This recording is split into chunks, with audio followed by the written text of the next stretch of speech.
For like what little hair I have, I feel it blowing through it.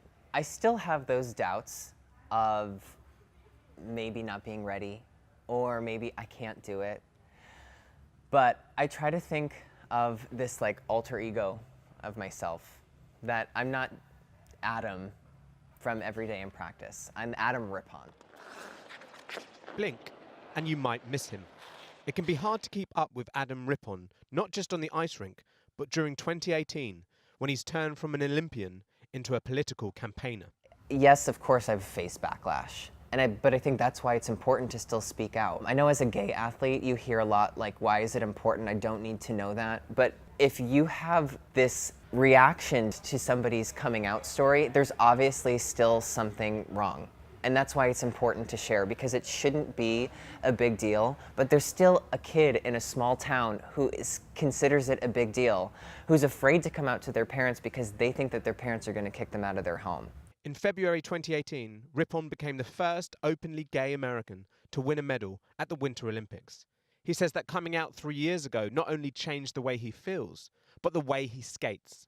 I realized that I didn't need to tone it down. I didn't need to amplify anything, but I needed to be who I was. Being out, I was authentically myself. I was laying it all out there. It was the best version of me as a competitor. And since coming out, you feel it's made you a better performer and skater? Oh, totally. Since coming out, I'm a completely different competitor. I think the one thing that changed was I became so confident in who I was, and I felt a huge sense of strength. I sometimes think, like, why didn't I come out earlier? Because truly my life got better, and I became so much more comfortable in my own skin. I learned my lessons. And I took every setback and every disappointment, and I took every time I felt less than, and I learned from it, and I made sure that I would never feel like that again. And so I don't regret not coming out earlier, but if I could talk to my younger self, I'd be like, hey, sister, get it together and just do it. He hit the headlines during the 2018 Winter Olympics for publicly criticizing Vice President Mike Pence. He accused Pence of funding gay conversion therapy, something the vice president denied, and spoke out against the Trump administration's record on LGBTQ rights. His stance won him admirers, but also provoked a backlash, including from President Trump's own son. You famously spoke out against Mike Pence and you refused to go to the White House. Do you stand by that, or do you wish you'd gone there to talk about LGBTQ rights? I still stand by the actions that I took. Mike Pence led the U.S. delegation at the Olympic Games, and I was very vocal about how I felt like it was a poor choice.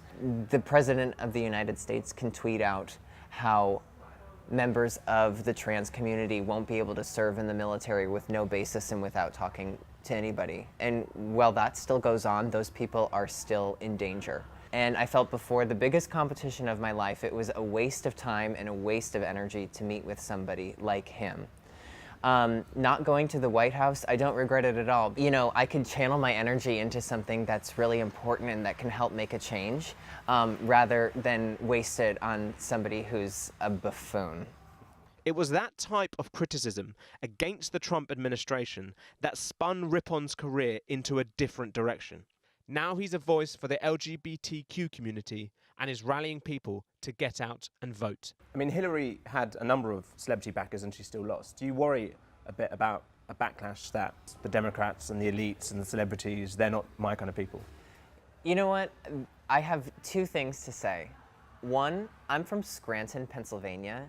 I am not elite, and at my very core and in my heart, I am white trash. Yes, there were a lot of celebrities that backed Hillary Clinton in the presidential election, and she lost. But I think that it's so important that we still speak out and we take action, and you help inspire people to get out there and take action as well. I see and I think about the things going on in US politics, and it feels scary. It feels like a lot of people from a lot of minority groups aren't being heard. It feels like they're being pushed aside. And I think one thing now is that this has really pushed a lot of people to action. And I think that you see a lot of people not standing for the intolerance. You see a lot of people not standing for the blatant racism. And you don't see people standing for the homophobia anymore. You see allies speaking out. You see allies taking action. You see people within the community standing together. You did an interview with NPR recently, and there was an interesting line you said where it was, I made sure that I was skating well so that I was a good representation of my community. Do you feel that there is a pressure in some ways that if you are going to be an outspoken LGBTQ person, you have to sort of be your best, not slip up? 100%. I was really inspired to come out after 2014 because there was this really big anti-gay propaganda law in Russia where the Olympics were happening in 2014. And I thought about it and I was like, it's really important for me to come out, but I was like, well, I need to start skating well, and I need to start practicing, and I need to be an amazing athlete, because I can't be like, hey, I didn't qualify for the Olympic team, I'm skating really bad, and I'm gay. I was like, I need to pull it together. I was focused on being my best every single day because I owed it to my younger self. I owed it to my younger self who had a dream, and I owed it to my younger self who, when they went to school, they only had one friend. And that's why I decided to come out, and that's why I knew that I needed to be at my very best. Do you ever tire of that being part of the narrative of you? You know, this idea that when someone comes out, that is the story and that's the focus. Do you wish that some days you could just talk about skating or something else? You know what? I hope that everybody can look at my story and they can see it in a general sense. That I didn't feel like I belonged when I grew up. I felt uncomfortable in my own skin.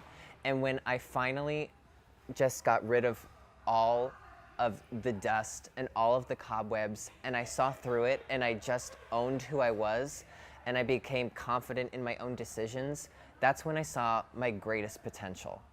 And I hope that that's the story that people see, because it's the most important thing I learned. And it's the most liberating and the most powerful and the most amazing experience that you can go through, because it's when you become this person that you didn't even know that you had the opportunity to become.